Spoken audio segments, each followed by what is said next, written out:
Well, hello, White Sox fans, and welcome to another edition of the Future Sox podcast. My name is Ian Eskridge. Joining me this week is Mr. James Fox. How are you, James? How's it going, man? Good. Lots of stuff to discuss before Tyler gets here. Yeah, it's going to be action packed tonight. How did you enjoy your Father's Day? Did it go all right? Yeah, it was good. Went swimming over my parents' house. Had a bunch of barbecue. I had a busy weekend. I feel like I had stuff like every day. It was crazy. You and me both. Lots of baseball stuff, and yeah. So the big news this last weekend, um, leading into the weekend anyway. Andrew Vaughn gets traded. How did you process that when you heard that right off the bat? I was shocked, but I loved it immediately. I hadn't even seen Aaron Savali's numbers. I knew, like, I had seen vaguely that he was like bumped to the bullpen and he requested a trade or whatever. And I was like, okay, whatever. Like, that's fine. Like, I'm like, he could pitch for the White Sox, but I honestly didn't think that the White Sox would pick up the money, right? I didn't Yeah, think it was fathomable that somebody would take Vaughn. And to me, it's like, even if I think they have like grandiose plans of like Savali being decent and them getting two prospects for him, even if he's just here to like be a buffer for your young starters, he's offering you something, and you traded a guy who was never going to play for the White Sox again. Like, they were done with Andrew Vaughn. I think it was pretty evident. It's definitely evident now. I don't know what the Brewers see. They're pretty good at this. But I don't really think that one's going to burn them.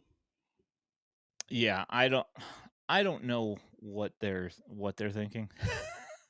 I don't see Andrew Vaughn, regaining any of his luster that he had coming out of college. I don't see him doing much of anything. They got Reese Hoskins, and I know that White Sox fans would probably rather have Reese Hoskins than Andrew Vaughn.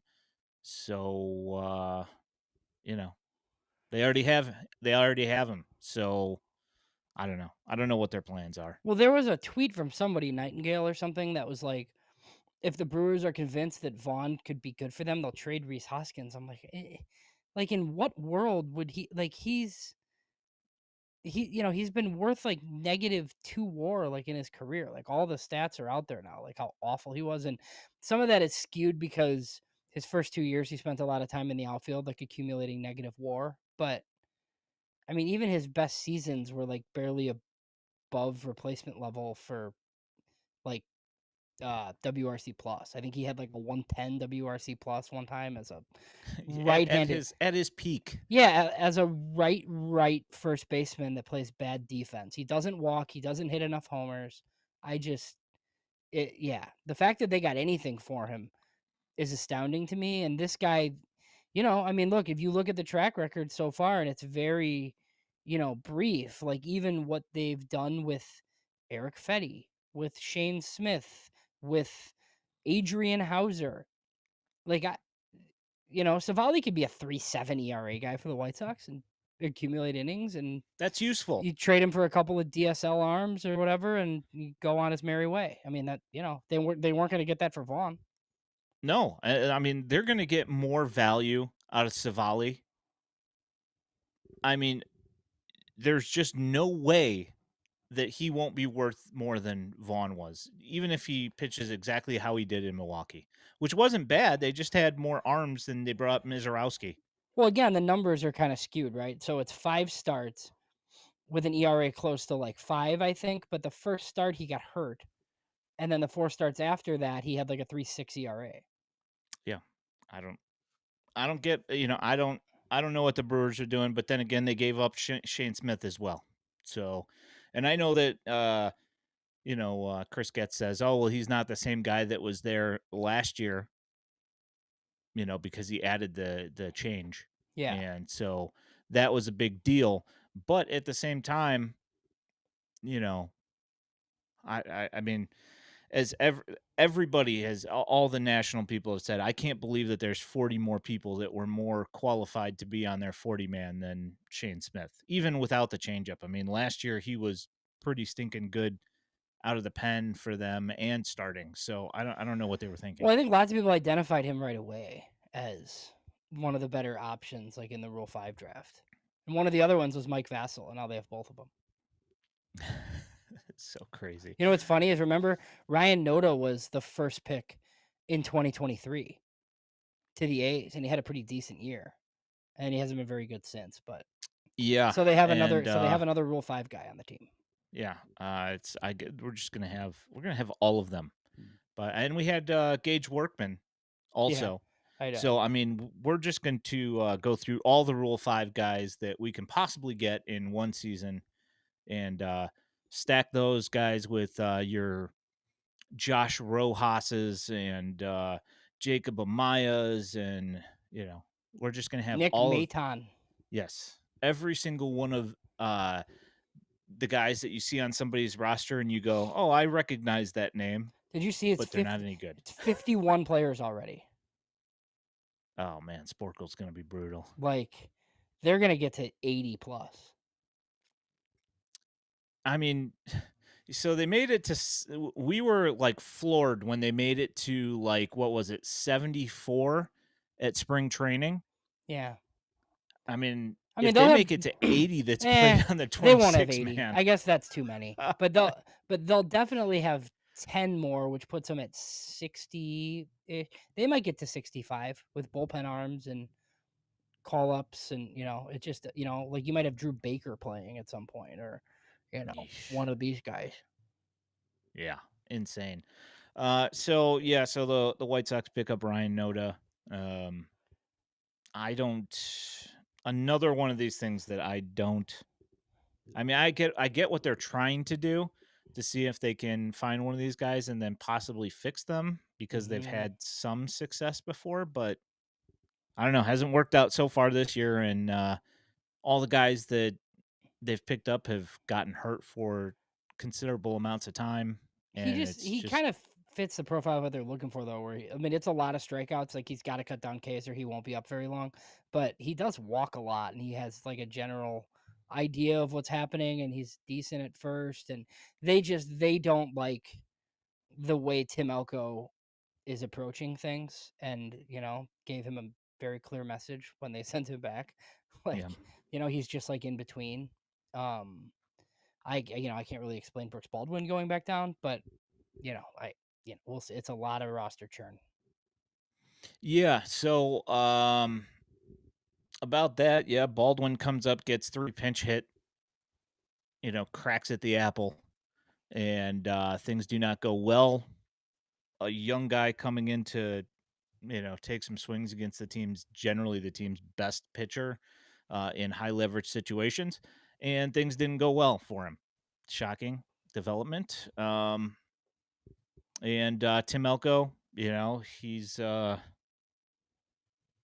just part of the issue here is nobody's throwing him fastballs usually, except Yeah, for high fastballs, and they're throwing him lots of breaking stuff. And if you watch his at bats in the minor leagues, one thing that he does is he's generally sitting fastball, and he doesn't swing at breaking stuff until he absolutely has to. And usually that's when it ends with either a single to right field or a strikeout. So that's something that he's going to need to sort out. So, um, just so we clarify here, we've got Just Baseball's Tyler Jennings popping on here in a little bit. Um, Once he's ready, we're going to go ahead and bring him on here. And so we're going to go ahead and crack through this White Sox stuff here before we get to the draft stuff, which is coming up shortly. Um, Jack. so I would say bottom of the order probably. Jack asked if on a good White Sox team where my draft would hit at the top or the bottom. I would think the bottom probably.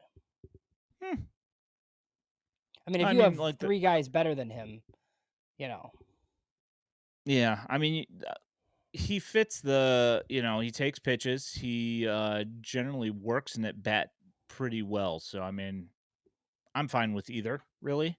But yeah, on a good Sox team, ideally you would like to have him doing that, but I don't know yeah. I if mean, we're if gonna he's have like to your worry about that 9 for a while. hitter, you're pretty good.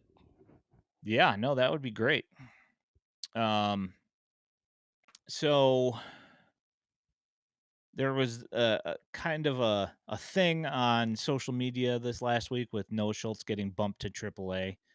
Elijah popped that tweet out, and Noah Schultz is indeed going to Charlotte. Your thoughts on Noah going to Charlotte? I was a little surprised at first because I didn't even think they'd bother. But apparently they gave him like a clear plan, stuff they wanted him to work on, and they think that this is going to help for whatever reason. And we'll see what they kind of talk about. I don't know if they want him seeing guys that are a little bit more advanced or, pitching in the tiny ballpark for whatever reason. But, Brian Bannister obviously clapped back on Twitter a little bit, kind of saying what, they had a plan for Noah Schultz. They were trying to get him to throw his cutter less than he had been previously. So, there were still some questions about what Noah Schultz uses to get righties out consistently. We'll see some of that in Charlotte. Yeah, so they took away his cutter, like drastically reduced the amount of cutters he was throwing and also up the changeup as well, which has not been historically one of his best pitches. And it's something that he knew that he needed to develop. So that was kind of hurting his, K to walk ratio. But I mean, it's if you look at all of his games that he's pitched so far in Double A, it's not like guys were hitting him all over the place. He's still not allowing hits. He was still not allowing very many runs. Um, the one thing that it was doing is it did make his ERA go up, and people think, oh well, look at him. His ERA is at like 4.3 or whatever it was at, and so they think he's giving up a lot of runs, but that's not actually what's happening. He's giving up, a run here and there, but it's cutting, the pitch counts are catching up with him earlier. So he's not a lot, he's not making it as far into games. So his ERA is going up because of that. Yeah, it makes. I mean, what do you think this indicates as far as like his big league trajectory? Time wise, Yeah, I mean, I think it means sooner rather than later, honestly, because yeah, he's going to Charlotte. If he's good there, it's kind of like, what are we doing? I mean, I'm sure they have an innings limit that they want him to hit in the minors because my guess is that he doesn't make starts in the big leagues this year. They would bring him up to throw bullpens and kind of like pitch in relief a couple times a week. It's a Brian Bannister thing. And then with the full intention of him being in the 26 rotation. I mean, it can't be that soon, but it's not going to be September anymore. I don't think if he's going to Charlotte already. yeah. I don't really know as far as like when he'll come up, but I would not 100% not be surprised if he was making bullpen appearances here Yeah, late in the for year. sure. So speaking of bullpen appearances, we didn't talk about Grant Taylor, did we? No, that was going to be next on the list here. Yeah, so I mean, I think we've beat to death how we like feel about it. I think we're a little bit more open-minded than we were when they first said it. There's I would recommend listening to Jim Callis on the latest Pipeline Pod where he kind of shares his thoughts on it. But Grant Taylor's in the big league bullpen. I thought a good indicator was the night that he pitched back to back nights in Birmingham. I'm like, okay, we're getting close here. And Yeah. then obviously I got word and tweeted it and you know ahead of some of the beat guys, so that's fun. But yeah, he's in the big leagues. He's appeared a few times. He had a bit of a rough one in Texas, but also struck out three guys. I mean, he's totally disgusting. So we'll see how that goes. I'm curious to see how quick it is before they just like have him be the closer. Yeah, I'm actually surprised that they just didn't automatically just say screw it. Like they don't really have anybody else that's really all that great in high leverage situations. I don't see why they just don't let him have a crack at it right out of the gate. Yeah, I know it was a little bit surprising. Yes. So I'm gonna answer this. So James Coogan asks, any update on Hagen Smith? I don't really have an update as far as like what he's doing, other than that he is throwing and he is traveling with the team in Birmingham. But as far as Yeah, I would think he could him start this throwing, week. If he doesn't start this week, it'll be the following week. He's he needs a lot of innings. But he's ramping up, supposedly healthy. So yeah, I mean, I saw him standing around in the dugout or in the out in the dugout yeah, they're down there. trying to So trying to figure that out. We'll see when he gets back on the mound in a Yeah. game situation, but I And know that he's definitely throwing. So Vince, Grant Taylor's listed at 6'3", 230. So he's not that short. He just, it's, I don't know. he's just not thin. Yeah.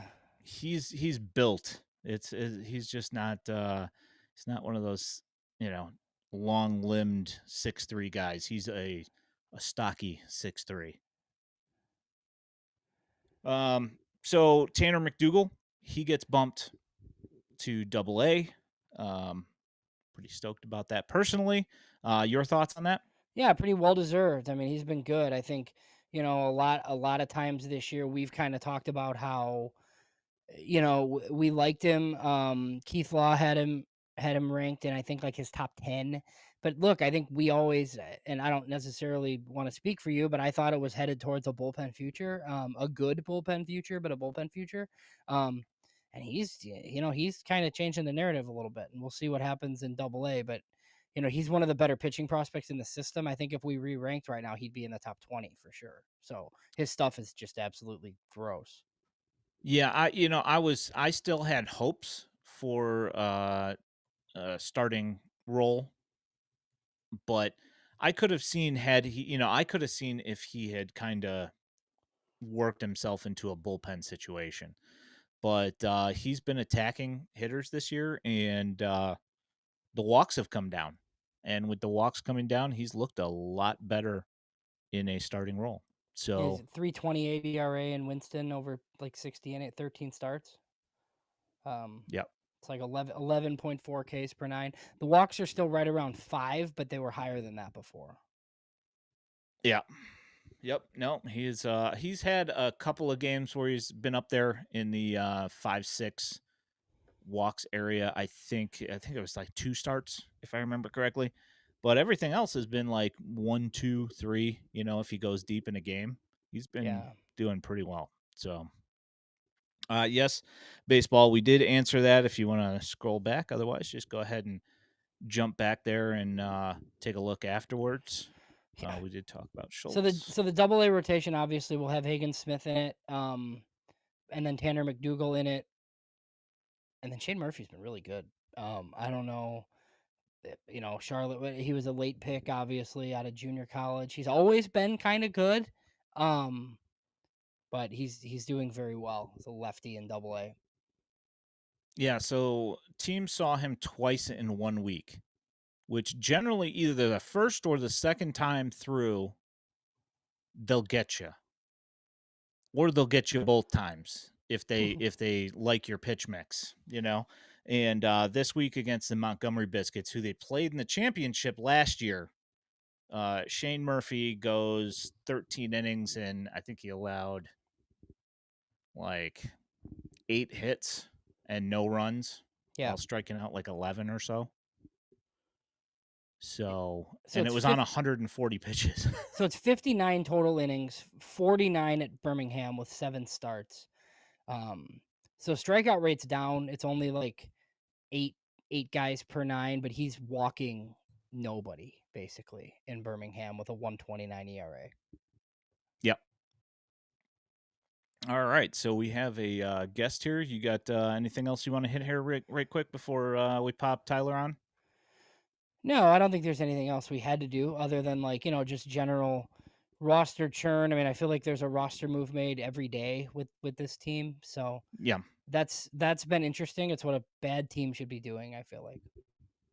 Yeah. Right. Do. All right. I am pretty close here. Give me 1 second. Yeah, so again, like we're gonna have Tyler Jennings join us. Just baseball. He's got a great podcast. So, just I think this is the first draft guest that we've had. So we're gonna be pretty general, but there was a pitching performance today that we probably need to talk about to start things off here. Nah, Yeah, didn't affect anything. I'm it sure. was the first one in 60 years I saw. That's Yeah. I mean, I know it's not like a big league no hitter, obviously, right? But it's I guess I thought it would happen more recently than that. It was a perfect game through what, like 7? Yeah, and then he hit a guy or walked a guy, right? Hmm. All right. Well, joining us tonight as we begin our actual draft coverage, I guess, on the podcast here, we are being joined by Tyler Jennings at Just Baseball. How you doing, Tyler? Good to see you. Doing good, guys. Doing good. Thank you guys for having me on. Hey, thanks for coming back. Appreciate it. Of course. So Gage Wood, um, he was high on a couple of lists, but not on some others, like anywhere close. What are your thoughts on him throwing the first no hitter in College World Series in ages? Yeah, it was like what 65 years or something, which is just wild to think about with the amount of talent that has come through Omaha in the past 10 years minimum. Just thinking about it, but lost a perfect game. I think it was a back foot breaking ball he tried throwing, and it just caught the kid in the foot. Uh, and then the same thing happened in the ninth. The kid leaned into it. They called him out, struck out the next two. 19 strikeouts in 9 innings is just otherworldly. And I understand, like, it's Murray State. It's a mid-major team. But Murray State's also gone through a gauntlet to get to this point, and they have one of the most potent offenses in the entire country. So, like, to do it on this stage is really special. And I was talking to a couple of friends earlier where, like, I put out a tweet where I mocked myself. It's like I put him at 45 on our latest rankings because I was like, shoulder impingement earlier in the year. He missed 8 to 9 weeks. And it just didn't feel like he had like a third offering. It's mainly just been fastball, curveball. That's really how it's just been. But seeing how he pitched today, mainly off those two pitches, and holding the velocity as well as he did, it's really, really impressive. And I wouldn't be shocked if he's made himself at least $2 million, maybe more, just with today's outing Yeah, alone. 100%. I mean, you were at a different place, obviously, at the time. Do you remember where you had Cade Horton, like right, like the day before the draft? Off the top of my head, I don't. Because I it would, was the same type of thing though, where he came yeah, flying. I mean, he was definitely going to go back for a junior season and then pitched so well that he went in the top 10. yeah. I want to say Cade Horton going into Omaha that year, we probably had him somewhere in the 40s or 50s. Yeah, So kind of similar so it is range. similar. Yeah. So we talked about it on the show, Tyler. So the first thing I saw, so like MLB Pipeline, I think like didn't even have Gage Wood like in their top 100, and then look, it's like a lot of people I feel like didn't. And Kylie McDaniel was the first one a couple weeks ago. He mocked him 17 to the Cubs and noted, that they took Jackson Wiggins and they took Cade Horton, and he was a little bit ahead of everybody else. I feel like. Yeah, I think Kylie's definitely beat us to the punchline on a public space. And I've even seen, like, you mentioned Pipeline not having them at the top of the 100. And again, I think that just goes to the injury that he had. Shoulders are nothing to mess around with. Um, but just seeing how dynamic the stuff was today, he's definitely put himself into first round territory for me. Yeah, Um, I think in Braves. Yeah, Braves Yeah, makes sense. But he's definitely in that 15 to 25 range probably at this point if I had to guess. Hmm. so is he the second college righty or the first one? Well, he's not the first one. Witherspoon will be the first one. But is it Yeah, like does he go ahead of Bremner now? I don't know. We'll see. It's going Hmm. to be interesting. yeah, Brender is going to be an interesting case where, and I think even Riley Quick too, you can kind of throw him into this kind of like group of college right-handers where they've all got their own question marks to kind of answer. Like with Bremner, the slider regressed this year. He had troubles with the fastball to start the year, but he found his fastball as he went through the year. And then Riley Quick, obviously, kind of being held back. He's not too far off of TJ, so there's some health questions there. But Gage Wood has definitely put himself into that tier today.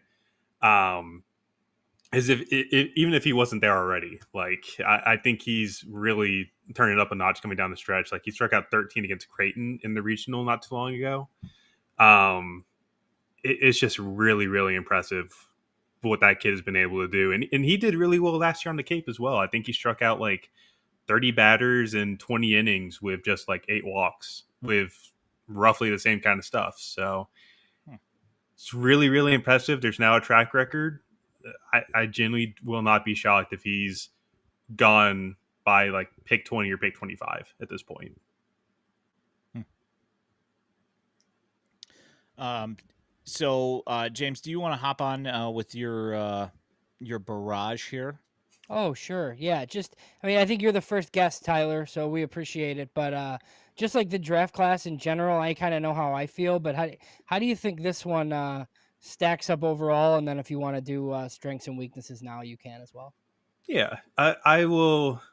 The best way I can describe this class is that it's a draft class. Like there's no real like really standout demographic in here, and it's a pretty weak class at the top in general.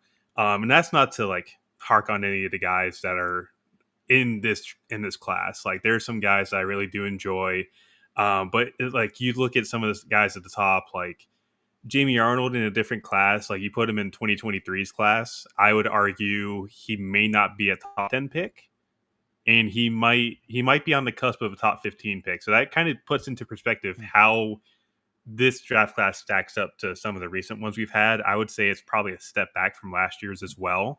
So it's definitely down. If there's any strength to this class, I would say it's the high school bats. There's a plethora of shortstops at the top of this class: Ethan Holiday, Eli Willits, Steele Hall, JoJo Parker, Daniel Pierce, that really have put themselves into their own tier. And you can throw like Case and Cunningham as well into that group. And I think the best way to put it is like there's some scouts that wish these guys would kind of separate themselves a little bit, but it's a nice, you know, group of six to have at the top of the class where, the glaring weakness, college bats. There's, you look at Jace Laviolette was the guy who we all thought could be 1-1 at the start of the year. He really didn't perform all that well. He's turned into more of a legitimate platoon risk. So I do wonder how he performs moving forward or what his fit is in this draft class, because it's not the same as it was, 6 months ago. And if there's another strength, I would say college arms at the top. We talk about Jamie Arnold, Cade Anderson's put himself into that tier now, Liam Doyle, the premier lefties in this class. But then you also mentioned the righties we talked about before, where, Tyler Brender's still a top 20 pick in my eyes. Kyson Witherspoon could be a top 10 pick. I think those are the strengths of this class, but the weaknesses are definitely going to be on the college bat side, and more in particular than, say, the high school arms, because there's still some decent high school arms in this class. Yeah, and I mean, usually like the really good classes, right? It's because all these college bats emerge, and this Mm-hmm. year it just, I mean, when Iva Arquette and Ike Irish are probably the top two guys, and Ike Irish is a position switch, and I think there's some question. I don't know how you feel about Arquette playing short or not, but it's just without that certainty at the top, I feel like anything can happen, and we're obviously like 4 weeks out, or are we later than that? 5 weeks out. There's just not any clarity because you just don't have college bats like you normally do. Mm-hmm. Yeah, and like to your point, Arquette, like I don't think the shortstop, or him being a shortstop's more of an issue than it was before. Like I think he's really improved on that front, and I think he looks like a kid that will stick at shortstop even with him being 6'5", 220. Because you talk about some of these taller middle infielders, like maybe they move to third base. I think Colson Montgomery was a great example of that a couple years ago. But I think Ava's proven there's more range, there's more flashiness to the glove. I do think there's a legitimate chance he sticks at shortstop, but my main issue is looking at the hit tool. Like we wanted him to be a bit more patient, not be as aggressive coming into the year. And it's kind of just not changed, to be honest. There's still some swing and miss there, still kind of aggressive, but the power plays, legitimate glove at shortstop, and then even like Irish, you mentioned the position switch. I think he's a legitimate corner outfielder moving forward. Maybe gets a chance to start catching, as he gets his feet wet in the minors, but it's a bat first profile on that one. I think he's not going to be a catcher long term. No, not that one. Where is it? I found this here. Good question. I don't think he falls further than 10th. Yep. Yeah, that's what I was kind of figuring. I don't think that he'll get to the Sox, And but if he did, I think I think they'd take him. Yeah. Yeah. I think the thing with Seth Hernandez right now is you look at the prep right-handers and just the prep, arms in general. The last 10 years, who are the guys that have stood out in that demographic? Hunter Green, Jackson Jobe. It's not good. It requires a lot of patience. And I know Jackson Jobe he just had TJ. So it's a very volatile demographic. And I think if you're going to be taking Steph Hernandez, you need a lot of patience. Um, I still think this is the kind of guy that maybe bucks the trend a little bit. Like, having seen him in person, he is a legitimately different talent than some of the other prep right-handers we've seen in classes previous. But it's, again, just if you're someone like the Reds who has gone through this, you kind of have to like attempt to bite this. Like, you've shown the patience for Hunter Green before, and now you're kind of reaping the rewards of it. Kind of wonder what other teams in the top 10 can really afford to do that. It's not a hefty list. So he's going to be in a very interesting case on draft day. The stuff's legitimate. I think he's a top 5 pick, but if there's anything I've learned, prep arms do fall a little bit come draft Yeah. day. And there are teams with like multiple picks too, where that could like come into play for somebody where Mm-hmm. he gets his money like elsewhere. But I don't know. I feel like if he's on the board at 10, the Sox will just take him. So we'll see. Yeah, I'm 100% with you on that one. always more pitching. Always more pitching. So, I mean, I don't even know. Like, I'm so underwhelmed by the bats this year from the college side of things, and I'm always underwhelmed by bats from the prep players.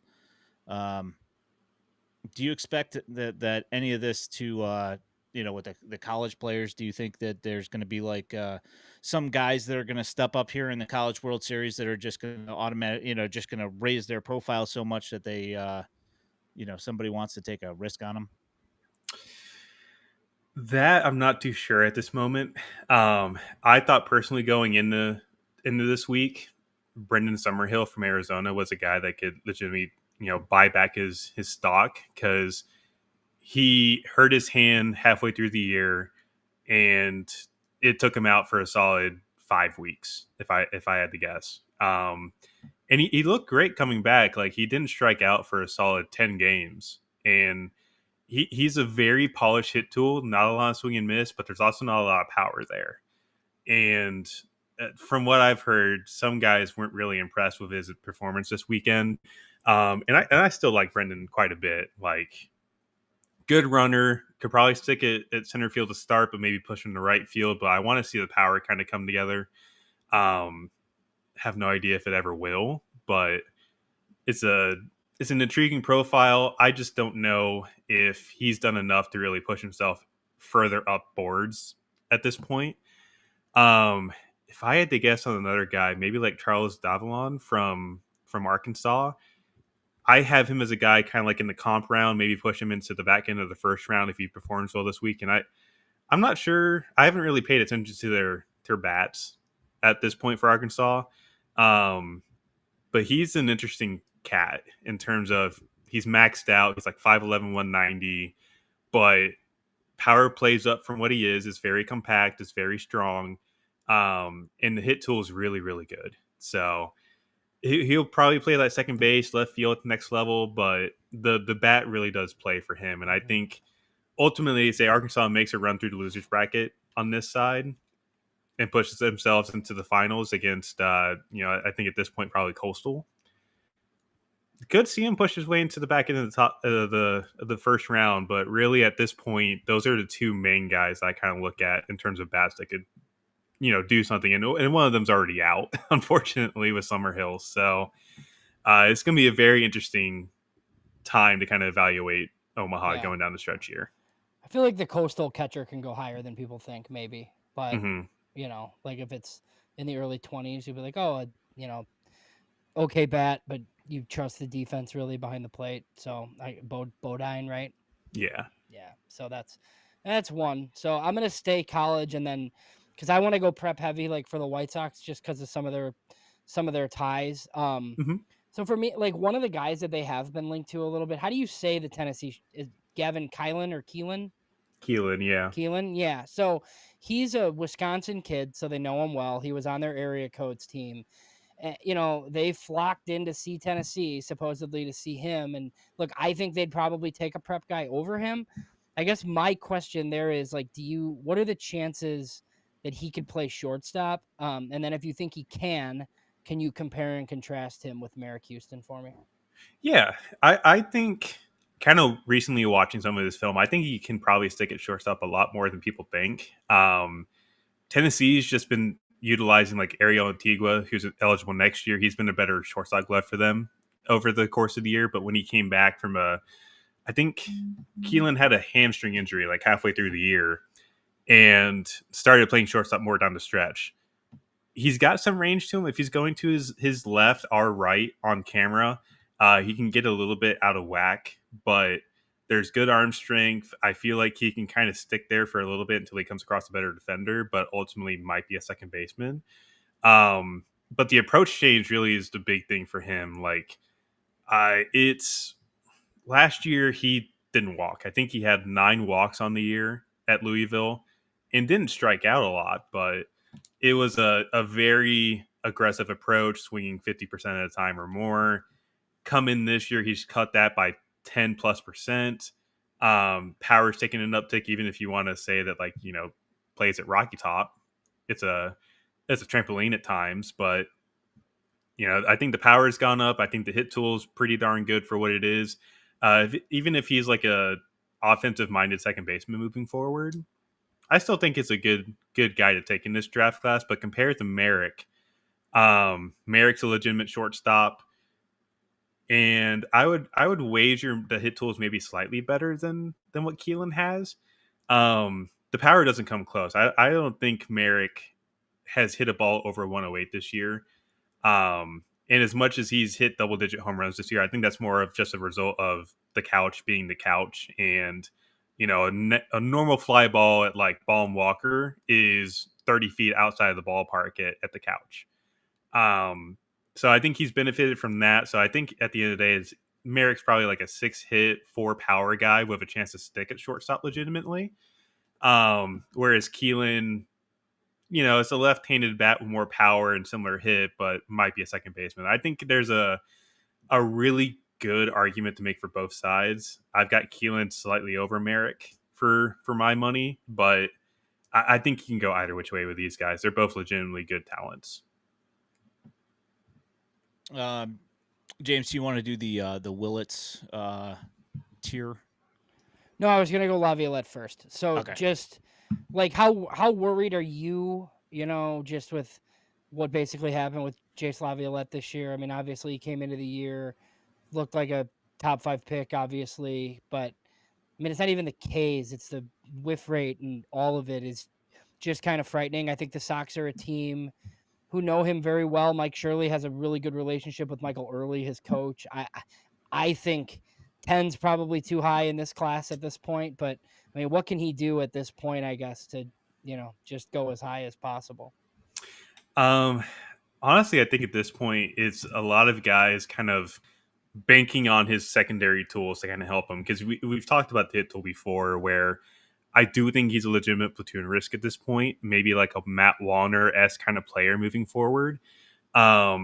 He did not handle lefties very well this year. I think he only hit like 240 or something like that against them. And he had a whiff rate against lefty sliders of like 55%.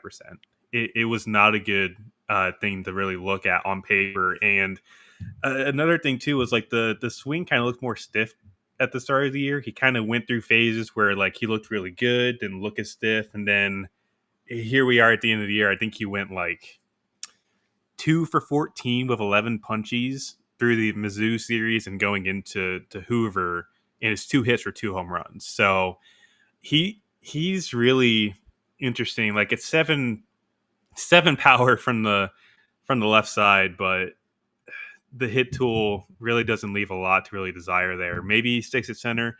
I'm not too sure yet because he's kind of a mutant of sorts. Like he's 6'6", 240, and he moves a lot faster and he's a lot more athletic than he really looks like he should be. But I kind of do wonder as he gets older, does he move to right field or left field? What does that kind of pertain for everything? But I think at the end of the day, I think a Matt Wallner type of bat is kind of what you're looking at here, which is still a major leaguer. Don't get me Yeah. wrong, but it's definitely not the same kind of guy we thought coming into the year. No, so twins or Orioles for me, probably. Yeah. I think we mocked him because we did just put out a mock today. I think we I mocked him saw. to the Yeah. Twins. And then also noted like the Orioles make sense as well. So speaking of mocks, we were wondering when you would think that there's going to be some clarity on when the Nationals are, who the Nationals are going to pick, and what would you do at number 1 if you had that pick? Honestly, I have no idea if the Nationals are ever going to open up their book to us. It's they are very close knit right now, and getting information is very very tough. And right now, kind of looking at what the trends have been for the past 10 years, there's only been one pick to have gotten slot or more, and that was Torkelson in 2020. Everyone else has been under slot, so you kind of go into this knowing slot value is over 11 million for 1-1. Is there a player in this class worth 10 mil? Probably not. So if I'm the Nationals, I kind of go into this thinking, who's going to give me the best bang for my buck? Who's going to give me the biggest haircut? And we've seen it before, like the Pittsburgh Pirates in 20 whatever class Henry Davis was. I think it was 21 or 22. I forget now. They kind of took him last minute because he gave them the biggest haircut, and it played into them. I think it was also the Bubba Chandler class as well. And that's paid dividends for them at this point. So I think the Nationals should definitely look at that. I've floated Eli Willits as a guy at 1-1. I really do enjoy him. He's very young for the class, free class from 26.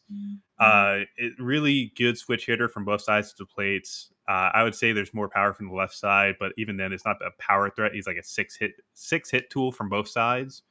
We have a chance to play shortstop. He can play center field in the pinch. He's a good runner. It's really toolsy. And I think he's on the same tier as Holiday for me, where, Holiday's a potential 45 hitter with 7 raw compared to, a kid that is very athletic, tests very well, and can legitimately stick at shortstop where Holiday does have some question marks a bit. So, you throw him out there if he gets you the most haircut deal here, or if you go college route, Kate Anderson makes sense at 1-1. So we'll see what happens on draft day. This is probably going to come down to the wire, usually like it always does, where the Nationals probably won't know who they're picking until they're officially on the clock. But at this point, I would wager some sort of like discount is going to happen at 1-1.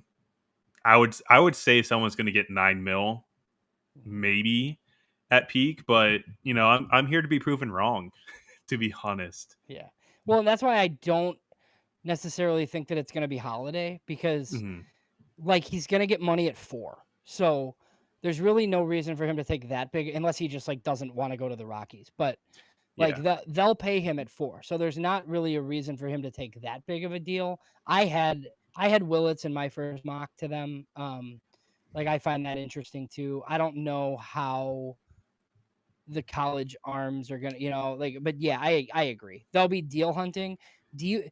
If somebody breaks the slot bonus record, do you think it's them or do you think it's somebody at like 2, 3, or 4?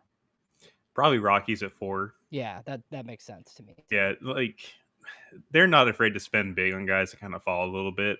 I think last year, Charlie Condon fell to them, and they went and they Yep. have now the tied record with Chase Burns for Condon. So they're not afraid to spend, and they're still in the same boat where they have the bonus pool money to do it. So if Ethan Holiday's there at 4, there's bloodlines to go with that. Matt Holiday is a star in that city now.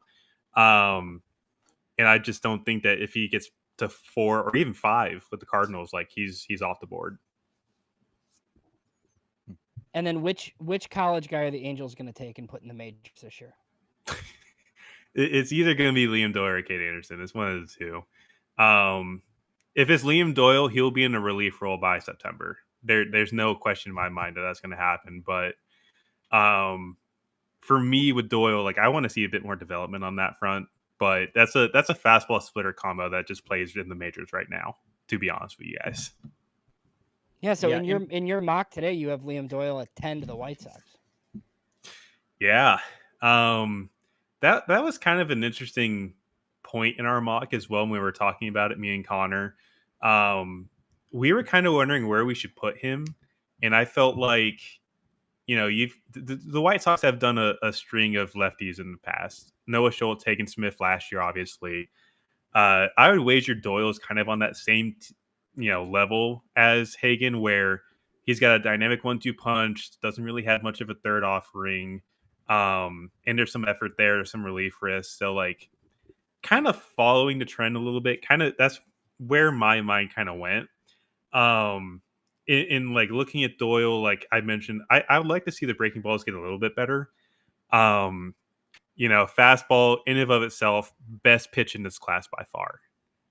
Just getting the kind of angles he creates and the ride and run that he generates with his fastball is just insane. And he tunnels the splitter off it well. I think the splitter is a plus pitch. The cutter in the I would wager it's like a slider curveball in the low 80s. I think the cutter's the better of the two, but I feel like when I saw him in I think it was late March, he started pitching off the breaking ball a lot later in his outing, and the hitters really picked it up quickly because they understood what he was trying to do, stealing the first pitch strike with the curveball, and then try and sneak a fastball or something by you, and hitters really caught on to that. So I would like to see a bit more on that front. But this is also again a guy that could just fly through the minor leagues and be a bullpen ace at worst, or he could be a legitimate middle of the rotation guy for you at the next level. It's a really fascinating case to kind of dive into. And just for me, with like the effort and the lack of a real breaking ball, he's kind of lower for me. But he's got suitors in the top 10. We'll see what happens come draft day. Do you want to go to the White Sox, James? Yeah, we can. So the White Sox are fortunate to have the 10th pick. Somehow magically they ended up with the 10th pick here again, thanks to these new rules. What are your thoughts on the draft pick for the White Sox? Are you talking about just like with the rules in general involved Oh, in I'm it? just saying. I mean, I'm just making a joke because I absolutely hate these new draft rules. But what do you think the White Sox are going to do at 10? Yeah, if it helps, I'll start with the rules here first. You guys do get you don't have to have this rule next year. And say you guys get lucky in the lottery and you're in the top 6. It's the better Next year's class for sure. It's a Yeah. better That class. is true. That is true. And let me tell you, Would Rock Chalowski go number 1 in this class? easily, Yeah, right. easily. Yeah. Like I think I spent 45 minutes just on this defense the other night just watching it, and my jaw was on the floor. Yeah, so that's Legitimately. the UCLA shortstop. He's a sophomore. He's not eligible, but Yeah. And he was highly touted out of high school too. Like seeing what he's done, just fantastic what he did this year. 20 plus home runs, gold glove defense at shortstop. Can't hate on that kid whatsoever. But at 10 right now, obviously I understand like we put Doyle at 10 today, but if I had to be a betting man, I wouldn't be surprised if the White Sox kind of look at that prep shortstop class and dive into like JoJo Parker. If JoJo's at 10, take him. I think JoJo is very underrated in this class. Um, he swung and missed on one fastball all summer last year, and it's a really good hit tool, really good power. Uh, I think as he grows, maybe he grows into his body and its athleticism and kind of turns into a shortstop. But right now, it's kind of TBD on where he ends up.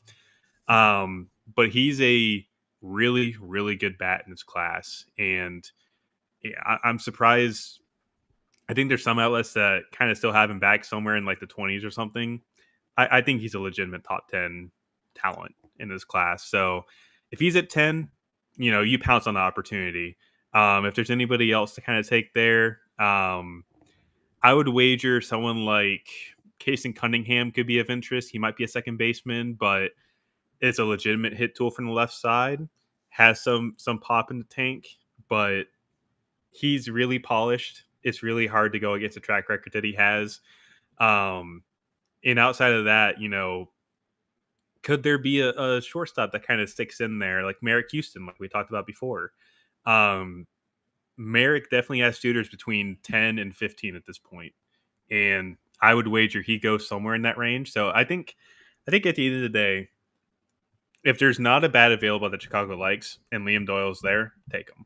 But if there's JoJo Parker or even Merrick Houston, Gavin Keelan at 10, I think my gut would tell me go after one of those guys and go from there. So it's still a bit wide open, but we're kind of narrowing it down to the prep Yeah. shortstops and whatever arm is available if you happen to go that route. How likely do you think it is that one of Parker or Billy Carlson got to him? Because if they're both gone, like somebody else Yeah. is on the board, right? But That's interesting. I think Carlson maybe goes in the top 8. yeah, Um, it's really tough to knock the glove. I think it's a 7 glove at the next level. And there's field to hit. There's some power projection in there. He's a bit of a project, but like track record, SoCal, and really really good glove. Can't beat that. I would say JoJo has a better shot to be available at 10, but even then, we'll see what happens. Reportedly, Seattle really really loves JoJo. Um, I don't know if they do that at this point, but I'm not going to sit here and say it's not a possibility. But we'll see what happens. It's going to be um very very interesting on draft day. do you run JoJo Parker out as a shortstop though right away? I'd say start him at shortstop, and if he happens to come across a better defender or he just shows that he can't stick there, third base is probably the best fit for him. Mainly because of the body. He's pretty physical. I think he's like 6'4", 200.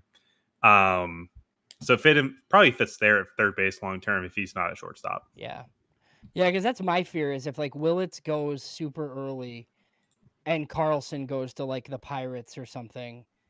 I'm just not sure JoJo Parker gets past the Marlins. So it's kind of just one of these things where it's like you're looking at all, I don't think it's as simple as the White Sox taking 10 names and stacking them and taking the guy that's left because money factors in, obviously.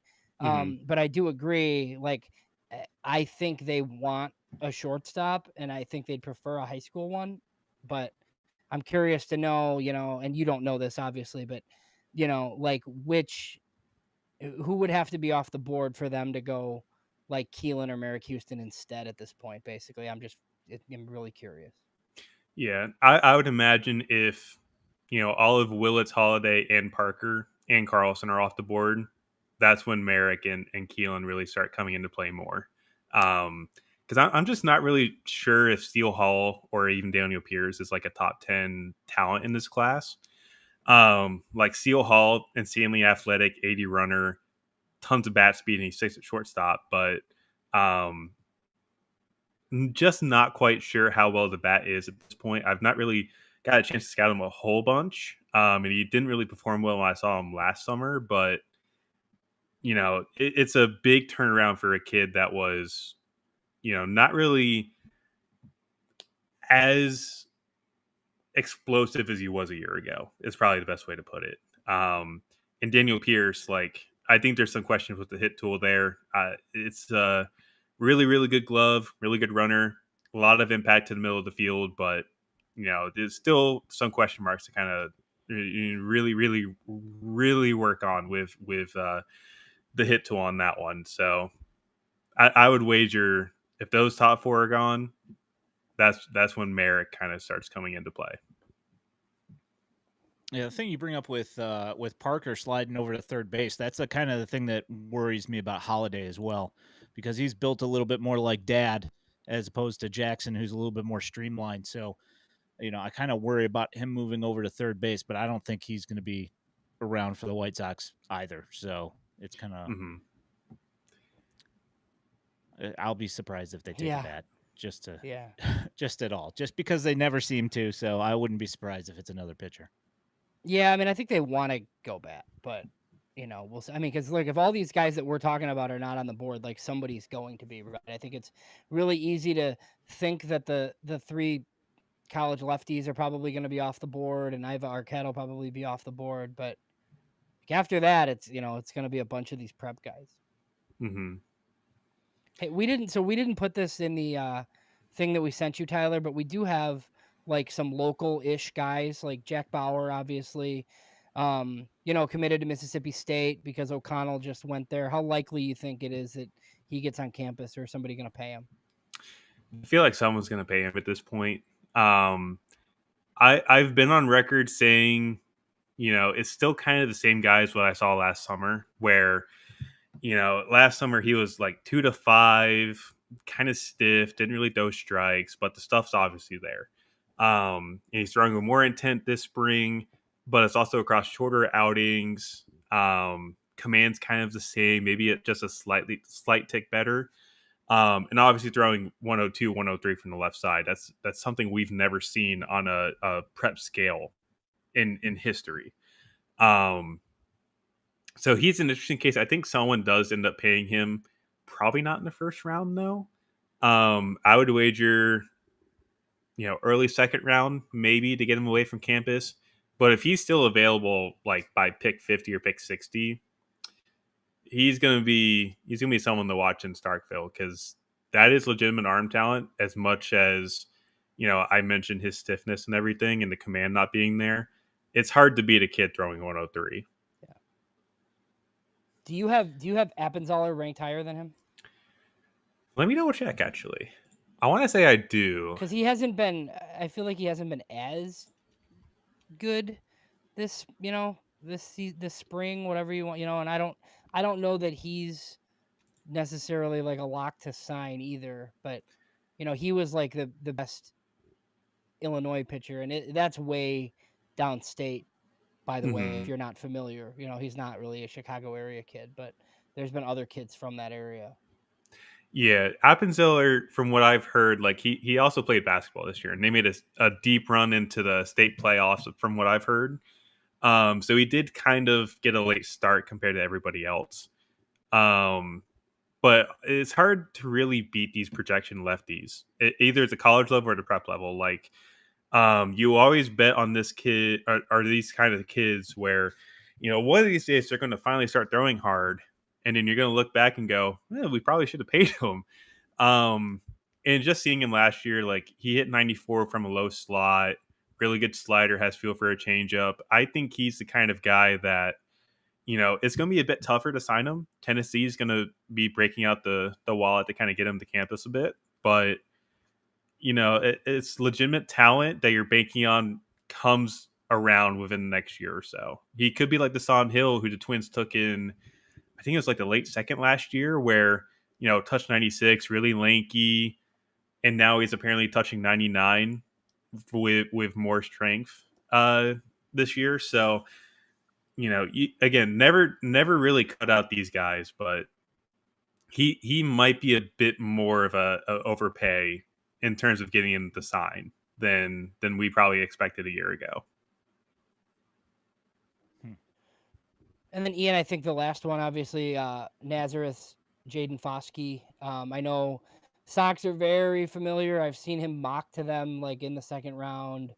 But then I've seen a bunch of a bunch of the mocks from guys that have him not even making it that far, have him in the comp A round basically. So I don't think he's going to catch. I think he'll play outfield, but I've had people tell me that that's the best bat in this area since like Alec Thomas potentially. Hmm. So yeah, I haven't seen him in person though. I dig that actually. Like, I do think that's true, and I saw somebody ask like, what's a good guy to target at the first pick at the second round? Here on the comments, Fauski, I think it's a good one. Uh, you mentioned it. Swing is beautiful. I was really enamored with the swing last summer, and the approach is really good. Doesn't chase. Um, More of a slappy swing right now. He's kind of is like 6'3", 210, pretty physical. Am I back? You're Yeah, good. you're here. Yeah. Okay, cool. Power just went out, so that was fun. I thought I saw a flicker. I was like, "Oh, it got dark over there." Yeah, we've got storms here, so this is fun. Classic North Carolina weather for anybody that's curious. But yeah, Fauski, like you mentioned, I don't think he catches the next level. I think he's like an outfielder, but there's utility there. I think that the hit tool is really really good. He's going to hit for power at some point, maybe with like a swing change, but he's a guy I really, really do enjoy and have for a long time. If he falls out of the comp round, he's an easy guy to target at the second round with that first pick. Yeah, and I think the Sox could go to 3 million at 44 Hmm. potentially.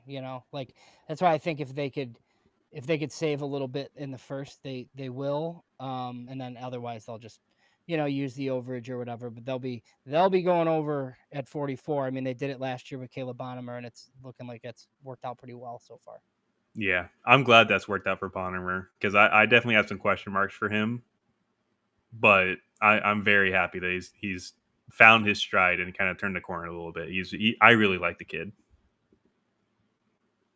So we got a couple of questions here in the chat that I figured I'd throw out here, and then I figured I'd invite you to stick around because we got to. I know that some people are really want to talk about this about this Rafael Devers thing, and it is just a crazy situation. So I figured, why not? Um, best power bat in this draft. Who do you think? Do you think it's Laviolette or do you think it's somebody else?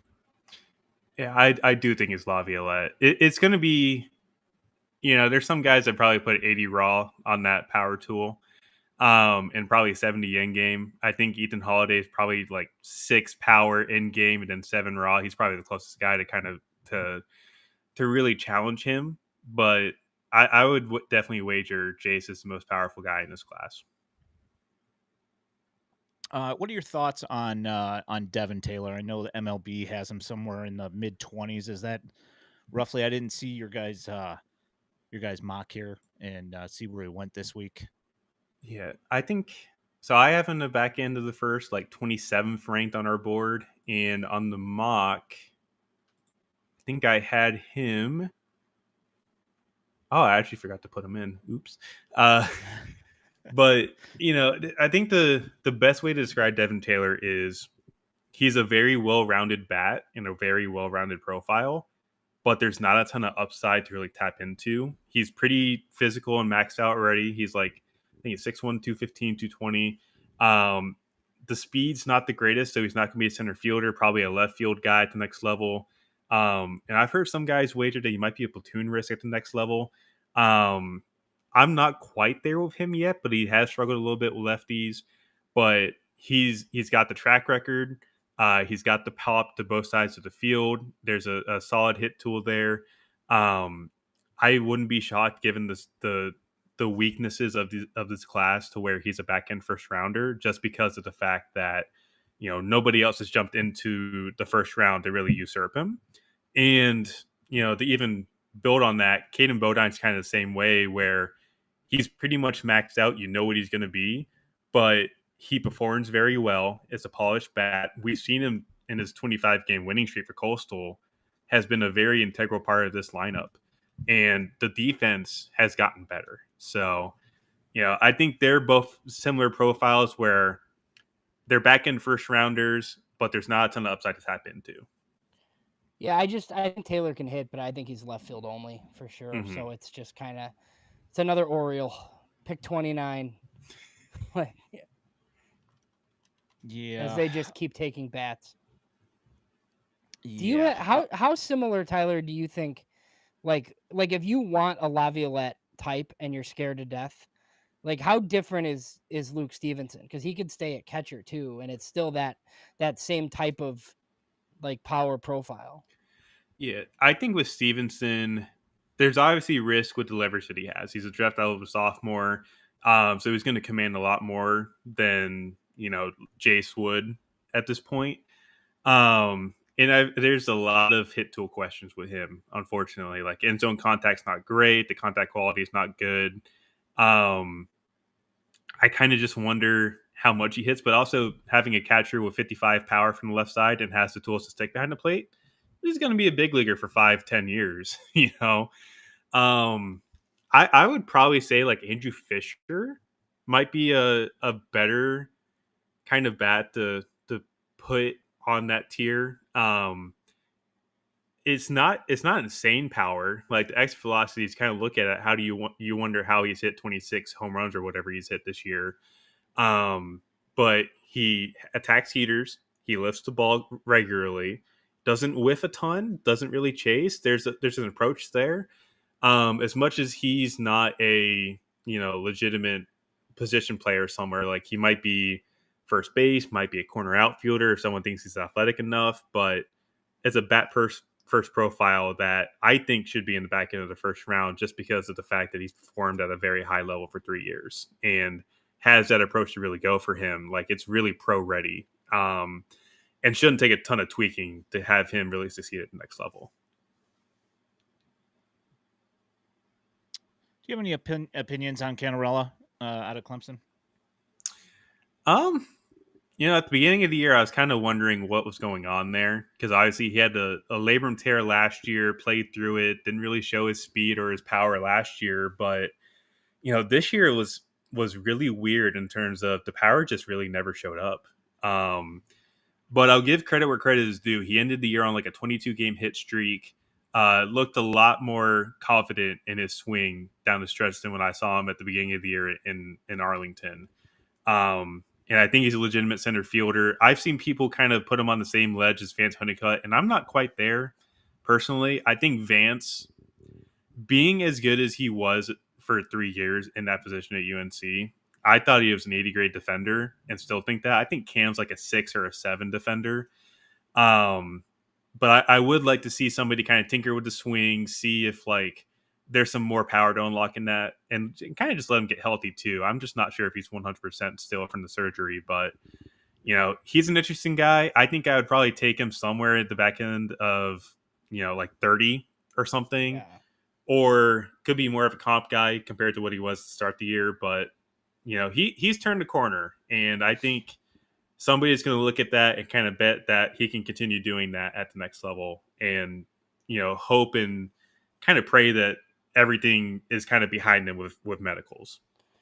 Yeah, I think if the league lets him fall to the Dodgers at 40, he's going to be a top 100 prospect a year from now. Oh my god, if the Dodgers get him, I might as well just close up shop and Because it's just like because you can tell like when they made whatever trade they made, they traded with the Reds, and they got Mike Sirota. I was like, come on, and now Sirota is awesome in the Dodgers system. So it's just these are the things that they do. yeah, they just develop so well, man. And I will say too, I know the Dodgers area scout here, Jonah Rosenthal, who if you don't know the story, had a massive stroke in December, and we were really wondering if he'd ever be at the field this year.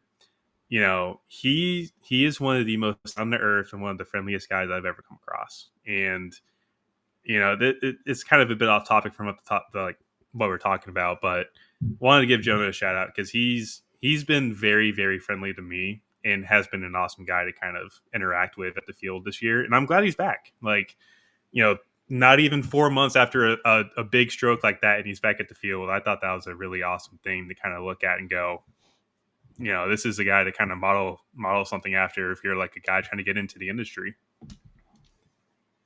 Yeah, it's crazy. You have anything else, James? Any other draft questions here, right quick? No, I think we're good. All right, Tyler, you good to stick around for a couple minutes on some of this MLB stuff here? Yeah, let's do it. So how shocked were you?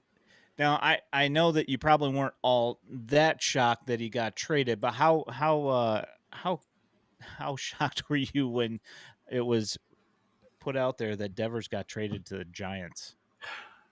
It definitely shocked me quite a bit, and I'm trying to think. We were watching. I was in a group call with friends watching the IndyCar race in St. Louis last night. And we were joking around, having fun. I look over and I see the immediate text that he's been traded to the Giants, and I'm like, "What in the world just happened here?" Um, in looking at the return, obviously, I know people have complained about it, but also there just wasn't any leverage from the Red Sox in this one.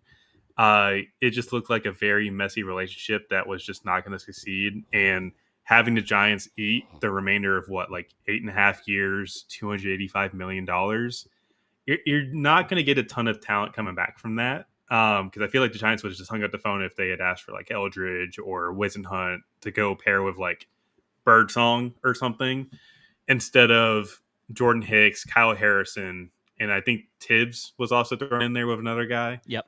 Um, and I like Kyle Harrison. I think the fastball plays. It's done really, really well this year, but there's some stuff to work on with the secondaries. And then James Tibbs is, he was one of my favorite guys last year. Had a platoon risk, but I think he's kind of gotten away from that now, where he's an above average run producer. Even at high A, like I understand he's hitting 245, but he's got like 12 home runs. Yeah, it's Nearly, got like an 875 OPS or something. yeah, it's like a 153 weighted runs created plus or something. I think he's hitting like 300 off of lefties now. So I think he's found that sweet spot where he's comfortable against lefties. And I'm very interested to see how he develops in the Boston system. I also just find it funny that, they trade Kyle Teal, who they took, I think pick It's 12. actually it's actually Montgomery, I think. They took Oh, Montgomery Montgomery. Yeah, they yeah, took yeah. Montgomery at 12 and Tibbs went 13. Yeah. Yeah. I don't Yeah. know why I went Teal, but But like, Teal was the year before. It was 14. Yeah. okay. Yeah. So it was like same range, but like, that was funny to me, seeing that like they traded the guy they took ahead of Tibbs, and now they have Yeah. Tibbs but don't have Montgomery. So, I mean, I actually think they got quite a bit just based off of like not eating any of the money, right? So, Mm-hmm. like, you can argue that they could have gotten more for Rafael Devers if you shopped him around the league. Yeah.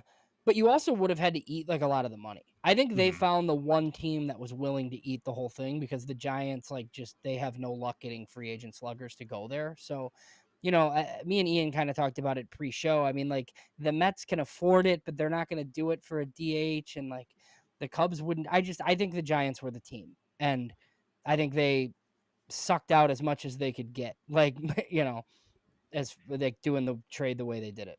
Yeah. I think they did good given the circumstances, but obviously, people look back and see, hey, Mookie Betts was traded for, what feels like a toothpick and a baseball, Yeah, 5 years ago at this point. for sure. I Um, I think it's a no-brainer for the Giants, though. yeah.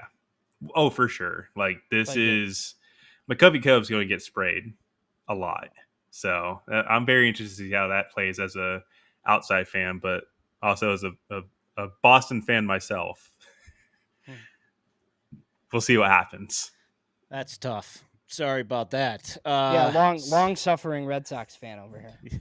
Yeah, Hey, the way I look at it, I remain unbiased for a reason. yeah. Um, kind of have to, but at the bottom of my heart, it does hurt a little bit. Yeah, I think the other piece was Jose Bayo. Yeah, he's like he's a reliever. Yeah, young reliever. And yeah, so like the thing that I found odd about it when James and I talked about this earlier is that they've already got Chapman at third base. They've got Bryce Eldridge coming. But I mean, you did see a change in attitude from Devers saying that he would play first base for the Giants. So I don't know, maybe that'll end up working out for. I mean, obviously it was no brainer that you trade for that kind of bat because they haven't had a 30 home run hitter in years now. Mm-hmm. But maybe he does not provide the same headache there in San Fran that he did in Boston, because that whole thing was just an absolute train wreck through this, for this first couple months of the year here. Yeah, I had a feeling once the first publication kind of came out where they were butting heads, where like this isn't going to last very long.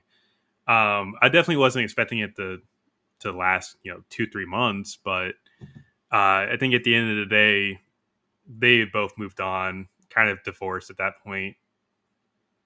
I guess probably let him get something of value for him, while also let him kind of succeed at a different team. But obviously, like I think to your point, he does play first base until Eldridge gets there, and then he's probably just DHing the whole time after that. Because I think Chapman's injured right now, Yeah. so yeah, it'll be interesting to see what happens and how to deploy him. But I think he might just be the everyday DH at the next couple of years here. I can't imagine paying that kind of money for a DH. I mean, again, I am a White Sox fan saying this, so I can't imagine spending that kind of money at all. But specifically for a DH, absolutely not. Yeah. So on the way out here, Tyler, do you want to let people know where they can find all of your work? Yeah. So first things first, what was this right here, the little tag here, Tyler Jennings 24 on Twitter. Justbaseball.com. It's been a hell of a ride with them this year, and we've also got Connor Dorney. I think his tag is at C Dorney on Twitter, X, whatever we want to call it. He'll be at the combine this week. Unfortunately, I can't go because of prior circumstances, but going to attempt to be at the draft this year. Connor's going to be getting some interviews in, getting some film in from the combine this week. So excited for him and excited to see what he kind of provides for us. And obviously moving forward, catch us putting up some more scouting reports. I'm working on a report for Kate Anderson at the moment. And it'll be all put together in our top 300 board, along with film that we've caught at the field this year, which is all coming on the On the Clock YouTube channel. And also just follow On the Clock on Twitter. I think it's at On the Clock _1. Having to work with Jared, Will, and Jason from 64 Analytics has been a blast this year. So want to give them a shout out, but it's going to be a very busy next few weeks. I think I'm going to have collegiate national team stuff with USA coming up in 2 weeks, and then going down to the draft and coming back and doing the 2026 bats. So it's going to be very hectic, but I enjoyed the living hell out of this. So I'm excited to see what happens. Is Yeah, somebody sorry. is somebody live on draft night or no? We'll see. I think in worst case scenario, if we have to do what we did last year, where we had a live stream for our Airbnb, we'll do that. But our hope is we're going to be at the field or wherever they're hosting it. I'm not sure where they're hosting it right now, but our hope is that we're going to be in the room, covering it and having a blast. Right Yeah, I on. saw that the NFL, the NFL draft, they had like that big like press row thing where they had everything set up. So I would think that they would probably have something like that for MLB at this point. Yeah. I know they mentioned, I want to say it was last week, where like they're going to make the draft free for fans, but you still have to sign up to get in or something, which I think is a step in the right direction, personally. Because last year I had a buddy of mine go, and he said they got kicked out as soon as the first round ended, and it was kind of a interesting endeavor. But I'd also wager like different venue, pairing it All-Star weekend, kind of hectic. I'm not going to blame the league too much on that, but I think they've taken a step in the right direction there. I'm just very interested to see what happens in terms of like a press row or what happens there, because there's obviously not a ton of room for stuff like that. So we'll see what happens, but I'm very much hopeful that we'll be in that room this year. There'll be plenty of space in 2 years in Chicago. Yes, there will. Yes, there will. Yeah, just waiting. I'm hoping they work out all their kinks here in the next, the next two drafts, so that way in 2027 we're good over here in Chicago. That's what I'm hoping for. Yeah. All right. Well, thank you so much, Tyler. Appreciate it. Thanks for hopping on with us and talking all things MLB draft, and we appreciate all the insight and awesome stuff. Yeah. Thank you guys again for having me on. I'm glad we could do this again. Yes, indeed. Are you good, James? All right. All right. I'm going to walk us out then. You have been watching / listening to the FutureSox podcast. If you are listening to this in podcast form, know that you can find us every Sunday night at 8 p.m. on YouTube and the Purple app. You can also find this podcast along with all of our written content at FutureSox.net. If you're looking for White Sox prospect highlights, you can find them on X at FutureSox, and now also here on our YouTube channel. If you love the content and want to support us here at FutureSox, there is a link to our Patreon in our channel description and at FutureSox.net. You can also toss up a super chat on our YouTube stream.